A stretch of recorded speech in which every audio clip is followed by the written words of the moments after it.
Chapter 37. The Master and Narendra. Sunday, March 1, 1885. Sri Ramakrishna was seated on the small couch in his room, absorbed in deep samadhi. Mohimacharan, Ram, Monomohan, Nabai Chaitanya, M, and other devotees were sitting on a mat spread on the floor.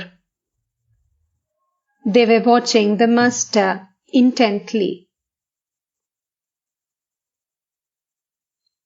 It was the day of the Dol Jatra, a Hindu religious festival. Sri Krishna and Radha are the central figures of this celebration, their images being placed on a swing, which is rocked now and then. A red powder is showered on the images. Later, friends and relatives throw the powder at one another. This festival is celebrated when winter passes into spring, on a full moon day rendered doubly sacred by its association with the birth of Sri Chaitanya. The devotees saw that the Master was returning to consciousness of the world, though his mind still lingered in the realm of God vision. The Master said to Mohimacharan, "My dear sir, please tell us something about love of God." Mohimacharan chanted the following lines from the Narada Pancharatra. What need is there of penance if God is worshipped with love?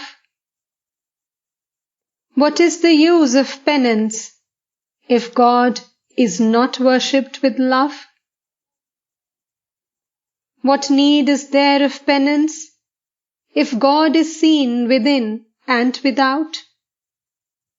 What is the use of penance if God is not seen within and without? O Brahman, O my child, cease from practicing further penances. Hasten to Shankara, the ocean of heavenly wisdom. Obtain from him the love of God, the pure love praised by devotees, which snaps in twain the shackles that bind you to the world. Mohima said, once, while the great sage Narada was practicing austerity, he suddenly heard a heavenly voice repeating those lines. Master,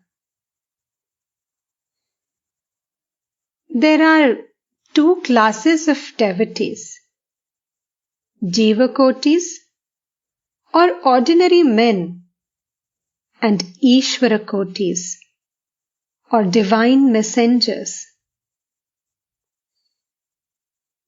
The Jivakotis' devotion to God is called Vedhi, formal. That is, it conforms to scriptural laws. He worships God with a fixed number of articles, repeats God's holy name a specified number of times, and so on and so forth.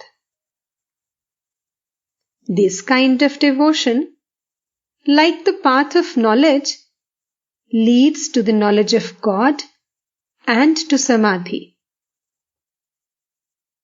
The Jivakoti does not return from samadhi to the relative plane. But the case of the Ishvara Koti is different. He follows the process of negation and affirmation.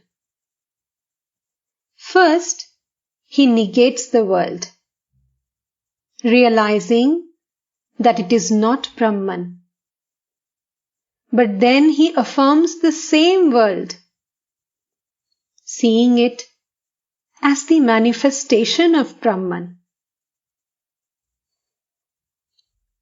To give an illustration, a man wanting to climb to the roof first negates the stairs as not being the roof. But on reaching the roof, he finds that the stairs are made of the same materials as the roof: brick, lime, and brick dust. Then he can either move up and down the stairs or remain on the roof as he pleases.